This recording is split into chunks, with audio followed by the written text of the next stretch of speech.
కొత్తోళ్ళు కాదు నాకు. చాలామంది నేను 2006లో అప్పుడున్న టీఆర్ఎస్ పార్టీ జిల్లా అధ్యక్షునిగా వచ్చినప్పటి నుంచి కూడా నాకు తెలుసు.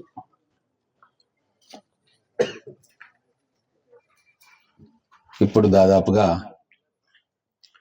10, 5, 15, 4 అంటే దాదాపు 19-20 సంవత్సరాల నుంచి మీ అందరినీ కూడా నాకు పరిచయం ఉంది. ఆ రోజు మీరు చిన్న జర్నలిస్టుగా అప్పుడప్పుడే వస్తున్న జర్నలిస్టుగా మీ ప్రస్థానం మొదలై ఈరోజు సీనియర్ జర్నలిస్టుగా జిల్లాలో కొంతమంది స్టాఫర్స్గా, కొంతమంది ఇన్ఛార్జీలుగా రకరకాల పొజిషన్స్లో మీరందరూ కూడా ఒక మంచి స్థానంలో ఉన్నారు. మీ ఆశలకు అనుగుణంగా ఈరోజు మీ కళ్ళ సౌధం మీరు ఇల్లును నిర్మాణం చేసుకుంటున్నారు. కొందరిది అయిపోయింది, ఇంకా కొందరిది కాలే. దాంట్లో కొన్ని సమస్యలు. ఎట్లయితే మనం ఒక చిన్న జర్నలిస్ట్ స్థాయి నుంచి బ్యూరో ఇన్ఛార్జ్గా ఎదుగుతామో అట్లనే మన పట్టణం కూడా ఎదగాలని చెప్పి మనందరం కూడా కోరుకోవాలి. ఒక గ్రామం నుంచి పంచాయతీ, పంచాయతీ నుంచి నగర పంచాయతీ, నగర పంచాయతీ నుంచి మున్సిపాలిటీ, మున్సిపాలిటీ నుంచి కార్పొరేషన్, కార్పొరేషన్ నుంచి మెట్రో. ఇది ఒక నగర ప్రస్థానం. అయితే మహబూబ్ నగర్కి ఏం జరిగింది అంటే 1890లో మహబూబ్ నగర్ ప్రారంభమైంది. ఆ రోజు నుంచి మొన్నటి దాకా అది మున్సిపాలిటీగానే ఉన్నది. ఎటువంటి ఎదుగు బొదుగు లేకుండా 140 మున్సిపాలిటీల్లో తెలంగాణలో మనము ఒక మున్సిపాలిటీగా కాలం వెలుబుచ్చి. కానీ ఈరోజు రాష్ట్రంలో 15 కార్పొరేషన్లలో ఒక కార్పొరేషన్గా ఈరోజు మన గౌరవాన్ని మనం పెంచుకున్నాం. ఏముంది లేదు దీంట్లో అని కొంతమంది అనుకోవచ్చు. మనలో దీంట్లో చాలా మతలబు ఉంది, దీంట్లో చాలా అభివృద్ధి ఉంది, వచ్చే ఫండ్స్ ఉంటాయి, స్కీమ్స్ ఉంటాయి. మరి ఇది గతంలో ఎక్కువ మాట్లాడే వాళ్ళకి ఎందుకు అర్థం కాలేదు నాకు అర్థం కాదు. మున్సిపాలిటీ కార్పొరేషన్గా చేస్తే బాధ్యత గల అధికారులు వస్తారు, స్టాఫ్ పెరుగుతుంది, వచ్చే కమిషనర్ల స్థాయి కూడా పెరుగుతుంది, మనకు వచ్చే సిబ్బంది సంఖ్య పెరుగుతుంది, మనకు వచ్చే ఫండ్స్ సంఖ్య పెరుగుతుంది, రాష్ట్రం నుంచి స్కీమ్స్ వస్తాయి, కేంద్రం నుంచి స్కీమ్స్ వస్తాయి. అందుకే నేను ఎమ్మెల్యేగా గెలిచిన తర్వాత నేను ఒకటే ముఖ్యమంత్రి గారిని గట్టిగా కోరినా, మహబూబ్ నగర్ 1890వ సంవత్సరంలో పునాది ఏర్పడితే ఈ రోజు దాకా మున్సిపాలిటీగా ఉంది. ఇది మనకు చాలా అవమానకరం. దీన్ని ఎట్టి పరిస్థితుల్లో మనం కార్పొరేషన్గా చేసుకోవాలి. అంటే మొదలైన ఇవన్నీ ఇప్పుడు ఏడబెట్టుకుంటాం. ఒకటంటే 4 అంటారు, మళ్ళీ 4 కావాలంటారు. ఒక కమిషన్ వేద్దాం, ఆ కమిషన్ రిపోర్ట్ ఇచ్చిన తర్వాత ఏం చేయాలనో చేద్దామంటే అట్లా కాదు. మా మున్సిపాలిటీ టర్మ్ కూడా అయిపోతూ ఉంది. నెక్స్ట్ ఎలక్షన్స్ వచ్చే లోపల కార్పొరేషన్ అయితే ఆ వచ్చేది కౌన్సిలర్స్ కాదు, కార్పొరేటర్స్ అవుతారు. మేము కేంద్రం నుంచి, రాష్ట్రం నుంచి నిధులు తీసుకొచ్చి మహబూబ్ నగర్ డెవలప్ చేసుకోవచ్చు. ఇప్పటికే బాగా వెనుకబడి ఉన్నాం మనం. పేరుకు పైపైన పూతలు పూసింది కానీ కాలనీలలో అభివృద్ధి కాలేదు అని చెప్పి వారికి చాలా దీర్ఘంగా ఎక్స్ప్లెయిన్ చేసిన. ఒక అసెంబ్లీ సెషన్ జరుగుతున్నప్పుడు అర్ధగంట సేపు ఎక్స్ప్లెయిన్ చేసిన ఎక్కడ మహబూబ్ నగర్ ఎక్కడ ఉండాలి, ఈరోజు మనం ఏడున్నాం. మీరు ముఖ్యమంత్రి అయిన తర్వాత కూడా అదే స్థాయిలో ఉండకూడదు, మంచి స్థానంలో మహబూబ్ నగర్ ఉండాలి అని చెప్పి వారిని కన్విన్స్ చేయడం జరిగింది. వారు కూడా ఒప్పుకొని అయితే నెక్స్ట్ అసెంబ్లీ సెషన్స్లో నేను డ్రాఫ్ట్ బిల్ తయారు చేపిస్తా అంటే మీరు శ్రీధర్ బాబు గారితో కోఆర్డినేట్ చేసి ఎట్లా చేయాలి బిల్ అంటే నేను శ్రీధర్ బాబు గారితో కోఆర్డినేట్ చేసి మన కార్పొరేషన్తో పాటు మంచిర్యాల కార్పొరేషన్, ఇంకొక 13 మున్సిపాలిటీలు, మన దేవరకద్ర కూడా దాంట్లో ఉంది, మద్దూరు దాంట్లో ఉంది, ఇవన్నీ చేసి ఆ బిల్లును డ్రాఫ్ట్ చేయించి మళ్ళీ అధికారులతోటి పెట్టి చేయించి పోయినసారి అసెంబ్లీలో పెట్టి పాస్ చేయించుకోవడం జరిగింది. ఈరోజు గెజెట్ కూడా వచ్చింది. ఇప్పుడు మనం కేంద్ర ప్రభుత్వంలో స్మార్ట్ సిటీ స్కీమ్ కూడా ఎలిజిబుల్ అవుతాం మన కార్పొరేషన్ వస్తే. తెలంగాణలో వరంగల్, హైదరాబాద్, కరీంనగర్, ఇంకొకటి ఏదో ఉంది, 4 స్మార్ట్ సిటీస్ ఉన్నాయి. స్మార్ట్ సిటీస్ ఇట్లా మనకు వస్తే కేంద్ర ప్రభుత్వ బడ్జెట్ కూడా చాలా విపరీతంగా వస్తుంది. అందుకే కార్పొరేషన్ కావాలని చెప్పి ఒత్తిడి తెచ్చి ఇదంతా మీకు ఎందుకు చెప్తున్నానంటే మీరు జర్నలిస్టులు ఏ పని కరెక్ట్ చేస్తే మనకు అభివృద్ధి అవుతుంది, ఏ మొక్క ఎక్కడ పెట్టాలి, నీళ్ళు ఎట్లా పోయాలి, దాన్ని ఎట్లా సంరక్షించుకోవాలి, అది పెరిగితే ఏమవుతుంది అనేది విజ్డమ్ కానీ విజ్ఞానం కానీ మీకు ఉంటుంది. కాబట్టి ఇవన్నీ చెప్తా ఉన్నాం.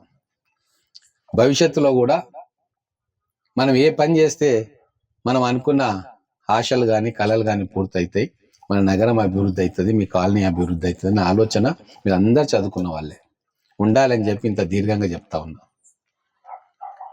ఫండ్స్ ఇవ్వండి అంటారు, కానీ ఫండ్స్ ఎక్కడికి వెళ్ళి వస్తాయి? మనం కట్టే ట్యాక్స్ ఎంత, మనం మహబూబ్ నగర్కి వచ్చే రెవెన్యూ ఎంత, మన కాలనీ అవసరాలు ఎంత? ఒక్కో సందర్భంలో మహబూబ్ నగర్కి వచ్చే రెవెన్యూ అంతా ఒక కాలనీకి పెట్టినా ఆ కాలనీకి సరిపోదు. డ్రైన్స్ కావచ్చు, సిసి రోడ్స్ కావచ్చు, ఇంకేమైనా ఫెసిలిటీస్ కావచ్చు, మహబూబ్ నగర్కి వచ్చే రెవెన్యూ అంతా తీసుకొని ఒక కాలనీ పెద్ద కాలనీకి పెట్టినా మొత్తం కూడా మనం క్లియర్ చేయలేము. మరి ఫండ్స్ ఎక్కడి నుంచి వస్తాయి? అంటే దీన్నే తెలివిగా ఆలోచన చేసుకొని ప్రాజెక్ట్స్ తెచ్చుకోవాలి. కేంద్రం సహకారం, రాష్ట్రం సహకారం తీసుకోవాలి. గది మా పని మేము చేస్తూ ఉన్నాం పర్ఫెక్ట్గా. గతంలో చేసి ఉంటే ఇప్పుడు ఈ పరిస్థితి ఉండేది కాదు, చేయలేదు. అది మీరు అర్థం చేసుకోవాలి. 10 సంవత్సరాల్లో అభివృద్ధి అనేది కాలనీలో లేదు, రోడ్ల మీద ఉంది, సోకులలో ఉంది. దాన్ని మార్చి ఈరోజు కాలనీలకు అభివృద్ధి రావాలి. మన మహబూబ్ నగర్ పట్టణ వాసుల ముంగిలలో అభివృద్ధి కనబడాలి. వాళ్ళ ఇంటి ముందు రోడ్లు రావాలి, డ్రైనేజ్ రావాలి, ఎలక్ట్రిసిటీ పోల్స్ రావాలి, వాటర్ సప్లై రావాలి, కమ్యూనిటీ హాల్స్ కావాలి అని చెప్పి అభివృద్ధి నమూనానే మేము మార్చుకున్నాం. మాకేం ప్రచారం అక్కర్లే. ఇక్కడ చాలా మంది బ్యూరో ఇన్ఛార్జ్ కూడా ఉన్నారు. ఏ రోజు కూడా పిలిచి నేను ఇది చేస్తున్నా అది చేస్తున్నా అని చెప్పలే. ఎందుకు అంటే మాటల కంటే చేతలు ముఖ్యం. సైలెంట్ గా పనిచేస్తే దాని ప్రభావం ఎక్కువ ఉంటుంది. రోజు నేను ఇది చేస్తున్నా అది చేస్తున్నా అని చెప్తే అది మాటలకే పరిమితం అవుతుంది, కానీ చేతులు కాదు. కానీ ఈరోజు ఒక్క సంవత్సరంలో మేము చేసిన డెవలప్మెంట్ వర్క్స్ ఈరోజు మాకు చైర్మన్ గారు ఇచ్చింది. అందుకే మీకు చెప్దామని తీసుకొచ్చినాం. మా జర్నలిస్ట్ మిత్రులు కూడా కొద్దిగా కళ్ళు విప్పార్చి జ్ఞాన నేత్రాలను తెరిచి అర్థం చేసుకోవాలి. రోడ్స్, డ్రైన్స్, లైట్స్, బోర్స్, అమ్మ ఇవన్నీ మీకోసం కాదు, వాళ్ళ కోసం రోజుకు పెట్టాలి. కొన్ని అపోహలు కొంతమందికి ఉంటాయి, అది పోగొట్టాల్సిన బాధ్యత నాది. మీ కాలనీని అభివృద్ధి చేయాల్సిన బాధ్యత కూడా మాది. బరువు బాధ్యత రెండు ఉంటాయి, అథారిటీ రెస్పాన్సిబిలిటీ రెండు ఉంటాయి. ఈరోజు ఒక్క సంవత్సరంలో మేము స్టార్ట్ చేసి కంప్లీట్ చేయబోతున్నది 202 కోట్ల రూపాయలు మహబూబ్ నగర్ మున్సిపాలిటీలో ఒక్క సంవత్సరంలో. అంటే సైలెంట్ గా అభివృద్ధి ఎట్లా చేయొచ్చు, గ్రౌండ్ ఎట్లా చూపించచ్చు అని చెప్పి మా టీం, నేను ఒక్కని కాదు, మా చైర్మన్ గారు, మా ముడా చైర్మన్ గారు, మా కౌన్సిలర్స్, మా అధికారులు అందరు కలిసి టీం వర్క్ చేస్తే ఇది అయింది. నేనే మనగాని, నేనే పోటు కానీ, నేనే చేసినాను ఏ రోజు నేను చెప్పా. ఇది మా అందరి కృషి అని చెప్పి నేను చెప్తా ఉన్నా. దాంట్లో మీ వంతు పాత్ర కూడా ఉంటుంది. ఏ కాలనీకి పోయినా, ఎక్కడ పోయినా ఆ కాలనీ వాళ్ళు ఇచ్చే దరఖాస్తులను తీసుకొని ఏది అవసరం ఏది కాదు మా చైర్మన్ గారికి చెప్తే వారి కౌన్సిలర్లతో మాట్లాడుకొని ఫీల్డ్ విజిట్ చేసి కమిషనర్లు తీసుకొని పోయి ఏది మెయిన్ డ్రైను, ఏది మెయిన్ రోడ్డు, ఏ రోడ్డు మొదలేస్తే కాలనీకి రిలీఫ్ వస్తుంది, దాని తర్వాత సైడ్ రోడ్లు ఏమేయాలి, ఇవన్నీ కూడా ఒక ప్రణాళికాబద్ధంగా చేయమని చెప్పినాం. ఆ ప్రకారంగానే మనం అంతా కూడా చేస్తా ఉన్నాం. అలాగే అమృత్ స్కీమ్ లో 276 కోట్లతోటి ప్రాజెక్ట్ శాంక్షన్ చేయించినాం. ఈ 202 కోట్లు కాకుండా కేంద్ర ప్రభుత్వం నుంచి అమృత్ స్కీమ్ వచ్చింది, దాన్ని మూలన పడేసారు. వచ్చి శాంక్షన్ అయ్యే సంవత్సరం అయినా అతిగతి లేదు, ఫైల్ లేదు, ప్రాసెస్ లేదు, టెండర్ లేదు, ఏం లేదు. అప్పుడు రాష్ట్ర ప్రభుత్వం నుంచి లెటర్ రాయించుకొని ఢిల్లీకి పోయి ఆ బూజులన్నింటినీ దులిపి మళ్ళీ దాన్ని ఫైల్లో పెట్టి టెండర్ పెట్టించి ఆ టెండర్ శాంక్షన్ చేస్తే ఈ 276 crores మెగా కన్స్ట్రక్షన్ వాళ్ళు తీసుకున్నారు. ఆ పని కూడా మొదలైతా ఉంది. ఇవన్నీ మీకు తెలియాలని నేను చెప్తా ఉన్నా. వేరే మాస్ జనాలకు పోతే ఇవన్నీ రోడ్ అయిపోయింది, బ్రహ్మాండంగా ఉంది, చేస్తామని చెప్పి వెళ్ళిపోతాం. కానీ ప్రజల ఒపీనియన్ మార్చే శక్తి మీకు ఉంటుంది. మీకే సరిగ్గా అర్థం కాకుంటే పై పూతలకు మీరు మోసపోతే మేము పనిచేసి కూడా లాభం లేదు. అందుకే చెప్పాల్సి వస్తూ ఉంది. అది కూడా ఎప్పుడు పని చేసి చూపించినాక చెప్పాలి, మొదలే కాదు. అలాగే కార్పొరేషన్ అయిన తర్వాత మళ్ళా ముఖ్యమంత్రి గారి దగ్గరికి పోయి థ్యాంక్స్ చెప్పి మళ్ళీ ఒక ప్రపోజల్ చెప్పినాం. మీరు కార్పొరేషన్ చేసిండ్రు కదా, మాకు 404 కోట్ల రిపోర్ట్ నేను తయారు చేసుకున్నా మా కాలనీలలో డ్రైన్స్ వాటికి. అంతకంటే ముందే మా చైర్మన్ గారికి కమిషనర్ గారికి చెప్పి ఆ రిపోర్ట్స్ అన్ని తీసుకున్నాం. కౌన్సిలర్స్ కూడా వాళ్ళ వాళ్ళ ప్రాంతాల్లో మొత్తం రిపోర్ట్స్ ఇస్తే వాటి అన్నిటినీ కూడా డిపిఆర్ రూపంలో తయారు చేసి 400 కోట్ల రూపాయలు మాకు మహబూబ్ నగర్ మున్సిపాలిటీకి కావాలి, మొదటి విడతగా మీరు 250 కోట్ల రూపాయలు ఇవ్వండి అని చెప్పి వాళ్ళకి ఆల్రెడీ ఇండెంట్ పెట్టడం జరిగింది. ఇవన్నీ వస్తేనే ఇక్కడ రోడ్లు వస్తాయి, డ్రైన్లు వస్తాయి. ఉట్టిగా ఆకాశంలో రోడ్లు వస్తాయి అంటే రావు. దానికి బ్యాక్గ్రౌండ్గా ఎంతో మంది పనిచేయాల్సి వస్తుంది, ఓ ప్లాన్ ప్రకారం పోవాల్సి వస్తుంది, అధికారుల దగ్గరికి పోవాలి. ఉట్టి కాగితం తీసుకొచ్చి జీవో చూపించి నేను 1000 కోట్లు తెచ్చినా 100 కోట్లు తెచ్చినా అంటే కాదు. ఆ ఒక్కొక్క దాని వెనక తిరిగి అవి శాంక్షన్ అయ్యి టెండర్ పెట్టి చేసి వాళ్ళకి బిల్లులు ఇప్పించేదాకా వెంబడి పడి టేబుల్ టు టేబుల్ తిరిగితే తప్ప అభివృద్ధి కాదు. మీకు చాలా ఈజీ ఒక కాగితం ఇచ్చి మాకు ఇది కావాలి అని, కానీ ఆ కాగితం తీసుకున్న తర్వాత దాని వెనక ఎంత బాధ్యత ఉంటుంది, ఎంత బరువు ఉంటుంది అనేది తిరిగే మాకు తెలుసు. అనుభవం ఉన్న మీలాంటి వాళ్ళకు కూడా తెలిసి ఉండొచ్చు. ఈరోజు కేంద్రము రాష్ట్రము కలిస్తేనే మహబూబ్నగర్ అభివృద్ధి అవుతుంది. ఎమ్మెల్యే అయిన తర్వాత ఒక నిర్ణయం తీసుకున్నా, నేను రాజకీయాలు మాట్లాడా, ప్రత్యర్థులను విమర్శించా, నాకు అవసరం లేదు. నా రాజకీయం అంతా హైదరాబాద్కు పరిమితం అవుతుంది. నేను ఎవరి మీద విమర్శ చేయాలన్నా, మా పాలసీ చెప్పాలన్నా, మా పార్టీని సమర్థించాలన్నా హైదరాబాద్ వేదికగా చేస్తా తప్ప మహబూబ్ నగర్లో కేవలం అభివృద్ధి మాత్రమే, డెవలప్మెంటే మహబూబ్ నగర్లో నేను మాట్లాడదలుచుకున్నా. వ్యక్తిగత దూషణలు, వ్యక్తిగత భూషణలు లేదా ఇంకొకరి మీద ఇది అది మాట్లాడడం నేను చేయదలుచుకోలే. ఇంకా 4 ఏళ్ళు కూడా ఇట్లనే ఉంటా. అభివృద్ధి మీద నేను దృష్టి కేంద్రీకరించి మహబూబ్ నగర్ను ఇప్పుడున్న స్థానం నుంచి నెక్స్ట్ స్థానంకు తీసుకుపోవాలి, అదే లక్ష్యం. అందుకే నన్ను ప్రజలు గెలిపించిందని చెప్పి నేను భావిస్తా ఉన్నా. ఈరోజు గౌరవ ఎంపీ గారిని కూడా మా కౌన్సిల్కి ఆహ్వానించుకున్నాం. చాలా మంది అన్నారు, ఎందుకు ఆహ్వానిస్తున్నారు, ఆ పార్టీ కదా ఈ పార్టీ కదా. ఆ చిల్లర రాజకీయాల జోలికి నేను పోదలుచుకోలే. ఎంపీ గారి సహకారం మాకు అవసరం, ఎందుకంటే కేంద్ర ప్రభుత్వం దగ్గర పెద్ద ఖజానా ఉంటుంది. అర్బన్ డెవలప్మెంట్ మినిస్ట్రీలో 1,00,000 కోట్ల రూపాయల బడ్జెట్ ఉంటుంది. మీరు చూడండి, ఇప్పుడు బడ్జెట్ పెడుతుంది నిర్మలా సీతారామన్ గారు. అర్బన్ డెవలప్మెంట్ కు ఎంత బడ్జెట్ ఉంటుంది అనేది మీరు ఒక్కసారి చూడండి. మరి అర్బన్ డెవలప్మెంట్ లో ఉండే బడ్జెట్ రాష్ట్ర ప్రభుత్వ కంట్రిబ్యూషన్స్ తోటి కొన్ని ప్రాజెక్ట్స్ వస్తే ఎవరు సంధానకర్తగా ఉండాలి? ఎమ్మెల్యేల పని కాదు, ఎమ్మెల్యేల ప్రభావం అక్కడ ఉండదు. మన ఎంపీ గారి సహాయ సహకారాలు మనం తీసుకోవాలి. కాబట్టి ఎలక్షన్స్ వరకే రాజకీయాలు, పార్టీలు. ఎలక్షన్స్ తర్వాత అందరం కలిసి మహబూబ్ నగర్ పట్టణాన్ని అభివృద్ధి చేసుకోవాలి. ఇదే మా ఫిలాసఫీ, దీని మీదే మేము కట్టుబడి ఉంటాం. ఇది దయచేసి మీరు అర్థం చేసుకోవాలి. రాగద్వేషాలకు అతీతంగా మన నగరాన్ని ఎట్లా అభివృద్ధి చేసుకోవాలి, దానికి ఎవరు నిజాయితీగా కష్టపడతారు, ఎవరు మాటలు చెప్తారు, ఎవరు గ్రౌండ్ మీద వర్క్ చేస్తారు, ఎవరు కలెక్టివ్ రెస్పాన్సిబిలిటీ తోటి పనిచేస్తారు అనేది కూడా మీరు ఆలోచన చేయాలి. ఈరోజు ఎమ్మెల్యేగా నేను ఒక్కనే తిరుగుతలేను. నా పని ఏంది? నేను ప్రజల అవసరాలను గుర్తించి మనకు ఎంత బడ్జెట్ కావాలని చెప్పి దాని ప్రపోజల్స్ తయారు చేయించి సెక్రటేరియట్లో మంత్రులకు, ముఖ్యమంత్రులకు ఇచ్చి వారిని ఒప్పించి బడ్జెట్ తీసుకురావడం నా పని. చైర్మన్ గారు ఉన్నారు, వారి పని వారి కౌన్సిలర్స్ ఒక టీం లాగా కాలనీలలో, బస్తీలలో తిరిగి ఎక్కడ ఏ ఇబ్బంది ఉంది, ఏముంది, ఏ డ్రైన్ ఎక్కడ ఉంది, ఎక్కడ ప్రాబ్లం ఉంది ఐడెంటిఫై చేసి అధికారులకు చెప్పి రిపోర్ట్లు తీసుకొస్తే ఆ రిపోర్ట్లను తీసుకొచ్చి నేను పైన చెప్పాలి. ఇది ఒక్కరు చేసే పని కాదు, ఒక టీం చేయాలి. మొత్తం 49 మంది కౌన్సిలర్స్, చైర్మన్ గారు, వైస్ చైర్మన్ గారు, మన కమిషనర్ గారు, ఎంఈ గారు, మిగతా మొత్తం టీం అంతా కలిస్తే అప్పుడు పని జరుగుతుంది. అందుకే టీం వర్క్ తోటి ఎక్కువ రిజల్ట్స్ వస్తాయి. ఇప్పుడు ఖచ్చితంగా మా టీం వర్క్ తోటి ఖచ్చితంగా మంచి రిజల్ట్స్ వస్తూ ఉన్నాయి. ప్రజలు ఈ రోజు ఏ కాలనీలకు పోయినా హర్షిస్తూ ఉన్నారు. 4 సంవత్సరాల్లో మా కాలనీల రోడ్డు పడలేదు, ఇప్పుడు పడతా ఉన్నాయి. ఒక్కొక్క వార్డుకు 2 కోట్లు, 3 కోట్లు, 4 కోట్లు ప్రతి వార్డుకు కూడా మేము ఫండ్స్ ఇచ్చినాం. ఎందుకంటే మా దృష్టి ప్రచారం మీద లేదు, మా దృష్టి పూతల మీద లేదు, మా దృష్టి అవసరాల మీద ఉంది.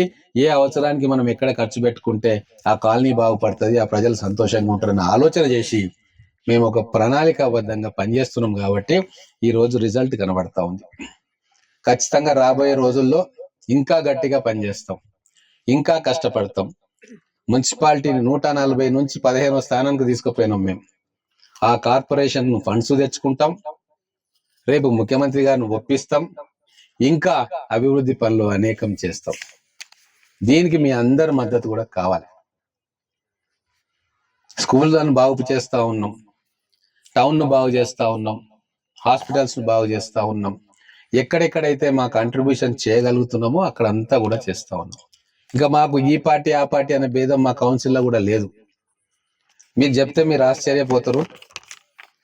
ప్రతి ఒక్క కౌన్సిలర్, ఇప్పుడు ఇక్కడ వనజమ్మ ఉంది, ఆమె ఏం అడిగినా కూడా మా చైర్మన్ గారు కాదనలే. 3 crores పెట్టినాం. గతంలో అట్లా ఉండేనా? లేకుండే. ఇది ఒప్పుకోవాలి మీరంతా. ఇప్పుడు మహబూబ్ నగర్ మొత్తం మనదే. కౌన్సిలర్ అయ్యేది ఆ 15 నెల రోజుల రాజకీయంతో ఎవరో ఒకరు కౌన్సిలర్ అవుతారు. ఎవరు కౌన్సిలర్ అయినా ఆ బాధ్యత, ఆ వార్డును డెవలప్ చేయాల్సిన బాధ్యత మా అందరిది. ఈ ఆలోచన విధానంలో మార్పు రావాలి. ఆ మార్పు తేవడానికి మేమందరం కూడా ప్రయత్నం చేస్తా ఉన్నాం. వ్యక్తిగత కక్షలు, వ్యక్తిగత కార్పణ్యాలు, వీడు నాకు ఓటేయలేదు, వాడు నాకు ఓటేయలేదు, ఇవన్నీ ఆలోచించే టైం దాటింది. తెలంగాణ తెచ్చుకున్నది మనం అందరం కలిసి డెవలప్ కావాలి తప్ప వీని మీద వానికి, వాని మీద వీనికి నూరు పోసి, వీని మీద కేసులు పెట్టి, వాని మీద కేసులు పెట్టి సమాజం మొత్తం మళ్ళా కల్లోలం చేస్తే ఏం బాగుకుంటాం మనం? అందుకే పచ్చని పాలమూరు గతంలో ఎట్లుండేనే భవిష్యత్తులో కూడా అట్లనే ఉండాలి. అన్నదమ్ముల్లాగా అందరు కలిసిమెలిసి ఉండాలి. రాజకీయంగా వైరం ఉన్నా కూడా సామాజికంగా కలిసి అన్నదమ్ముల్లాగా ఉండాలి. ఇదే ఫిలాసఫీ మీద మేము పనిచేస్తా ఉన్నాం. ఇది మీరు దయచేసి అర్థం చేసుకోవాలి. 4 సంవత్సరాల్లో 12 కౌన్సిల్ మీటింగ్స్ అయినాయి. ఒక్క సంవత్సరంలో 10 కౌన్సిల్ మీటింగ్స్ పెట్టాం. మీకు రోడ్లు వస్తున్నాయి, డ్రైన్లు వస్తున్నాయి అంటే మీ కౌన్సిలర్ అక్కడ పోయి చెప్తే ఆ కౌన్సిల్ మీటింగ్ లో ఎజెండాలో పెడితే చైర్మన్ గారు, కమిషనర్ గారు, వైస్ చైర్మన్ గారు, నాయకులు కూర్చొని ఈ వార్డుల ఈ పనులు మనం పెడితే అది ఎజెండాలో పాస్ అయితే అప్పుడు టెండర్లు పిలిస్తే ఆ టెండర్ కాంట్రాక్ట్ వచ్చి కాంట్రాక్ట్ చేస్తే అప్పుడు మీకు రోడ్ వస్తుంది, డ్రైన్ వస్తుంది. మరి ఇవన్నీ కావాలంటే ఏం కావాలి? ఫస్ట్ కౌన్సిల్లో మీటింగ్ కావాలి. మరి అదే 4 సంవత్సరాల మీటింగ్ లేకుంటే మీరు ఎట్లా ఎక్స్పెక్ట్ చేసారు అభివృద్ధి అయ్యింది అని చెప్పి? అంటే ఏం మర్చిపోయినామో, గాడి తప్పింది ఆలోచన, గాడి తప్పింది పాలన. దాన్ని కరెక్ట్ చేయడానికి ఈరోజు మెల్లగా ఒక్కొక్కటి సరి చేస్తా ఉన్నాం. ఇది మీరు అర్థం చేసుకోవాలి. ఒక్క సంవత్సరంలో 10 మీటింగ్స్, 4 సంవత్సరాల్లో 12 మీటింగ్స్. అక్కడే తెలుస్తుంది మనుషులు ఎట్లా ఆలోచిస్తారు, ఎంత నియంత్రిత ధోరణితో ఆలోచిస్తారు, దానికి తందాన వాడేటోళ్ళు ఎందుకు వాడుతున్నారు, వాళ్ళ స్వార్థం ఏంది, వాళ్ళ వెనక ఉన్న కోణాలు ఏంది, ఇవన్నీ కూడా మనం ఆలోచించాలి. మీకే ఎందుకు చెప్తున్నాను అంటే మీరు బయట ప్రచారం చేసే ఒక ముఖ్యమైన భూమిక పోషిస్తారు కాబట్టి మీకు ఇవన్నీ చెప్తా ఉన్నా. మీకు బోర్ అనిపిస్తుండొచ్చు, కానీ చెప్పాలి, నా బాధ్యత. ముఖ్యంగా మా తల్లులు కూడా తెలుసుకోవాలి. ఇక్కడ ఈ కాలనీని అద్భుతంగా డెవలప్ చేయాలంటే దాని వెనుక ఎంత ప్రాసెస్ ఉంటుంది, ఎంత ఇబ్బందులు ఉంటాయి, ఎంతమంది పనిచేస్తారు. ఒక మనిషి డ్రైన్ అయ్యి రోడ్ అంటే రాదు. అది దానికి ఎన్నో కథలు ఉంటాయి. అవన్నీ తెర వెనుక మేము చేస్తూ వస్తున్నాం. 1 సంవత్సరం, 4 సంవత్సరాల్లో ఇంతకు రెట్టింపు చేస్తావా నమ్మకం మాకుంది. ఖచ్చితంగా కేంద్రం నుంచి, రాష్ట్రం నుంచి 100 కోట్ల రూపాయల నిధులను మేము మా మహబూబ్ నగర్ కార్పొరేషన్ తీసుకొస్తాం. ఆ 100 కోట్ల నిధుల్లో ఖచ్చితంగా మీ జర్నలిస్ట్ కాలనీకి కూడా మీ వాటా మీకు వస్తుంది. నిధులే రాకుంటే వాటా ఎక్కడిది? 100 ఎకరాలు ఉన్నోళ్ళు పంచాయతీ పెట్టుకుంటే 4 అన్నదమ్ములకు తలా 25 వస్తుంది. 2 ఎకరాలు ఉన్నోడు ఎంత పంచాయతీ పెడితే ఏమొస్తుంది? కాబట్టి ఆ 100 ఎకరాలు ఎట్లా సంపాదించాలి, ఆ 100 కోట్ల నిధులను కేంద్రం నుంచి, రాష్ట్రం నుంచి ఎట్లా తేవాలి, దాని మీద మేము దృష్టి పెడతాం. కింద గ్రౌండ్ లో పనిచేసేది ఎట్లా చేయాలి అనేది మా చైర్మన్లు, మా కౌన్సిలర్స్, మా ఆఫీసర్స్ వీళ్ళు దృష్టి పెడతారు. కాబట్టి ఈరోజు కేంద్ర ప్రభుత్వ సహాయం కూడా తీసుకోవడానికి ఎంపీ గారి సహాయం కూడా తీసుకుంటా ఉన్నాం. రిపోర్ట్లన్నీ తయారు చేస్తా ఉన్నాం. ఆ రిపోర్ట్లన్నిటిని కూడా టైం పడుతుంది. ఒక్కొక్కటి తీసుకొని పోయి రిపోర్ట్లు ఫైనల్ చేసి హైదరాబాద్ నుంచి సీఎం ఆఫీస్ నుంచి ఢిల్లీలో కేంద్ర మంత్రుల ఆఫీసు, ఇవన్నీ జరగడానికి టైం పడుతుంది. అవన్నీ చేయడానికి కూడా నేను సిద్ధంగా ఉన్నా. అనుభవం ఉంది, ఎవరితోటి ఏ పని ఎట్లా తీసుకోవాలా అన్న అనుభవం ఉంది. కాబట్టి భవిష్యత్తులో ఖచ్చితంగా మహబూబ్ నగర్ పట్టణంతో పాటు మీ కాలనీ కూడా అద్భుతంగా డెవలప్ అవుతుంది. ఇంతకుముందు మా చైర్మన్ గారు అన్నట్టు ఇది బంజారా హిల్స్, జూబ్లీ హిల్స్ లెక్కన కాకుండా ఆ దారిలో మహబూబ్ నగర్ లో one of the best colonies గా ఉండేటట్టుగా అన్ని సహాయ సహకారాలు చేస్తాం. నేను చెప్పబోయేది ఏంటంటే మీ అందరి శ్రేయస్ కోసం మేము ఉన్నాం. పార్టీలకు అతీతంగా అభివృద్ధి చేయాలి, అది మా బాధ్యత. ఫండ్స్ తీసుకురావాలి, అది మా బాధ్యత. కాబట్టి మా మిత్రులను కూడా నేను కోరుతా ఉన్నా, చేసే మంచి పని నలుగురు చెప్పే కార్యక్రమం మీరు చేయండి. నేనైతే చెప్పుకోను, నా పనే రిజల్ట్. కాకపోతే మీలాంటి వాళ్ళ ద్వారా ఇంకా నలుగురికి తెలిస్తే నేను సంతోషపడతా. కాబట్టి మీ బాధ్యతను కూడా మీరు నిర్వర్తించాలని చెప్పి కోరుకుంటూ, ఈ అవకాశం నాకు ఇచ్చినందుకు, ఈ సాయం సంధ్య వేళ మంచి ఆహ్లాదకరమైన వాతావరణంలో లోపల తిట్టుకుంటున్నా ఓపికగా వింటున్నందుకు ధన్యవాదాలు.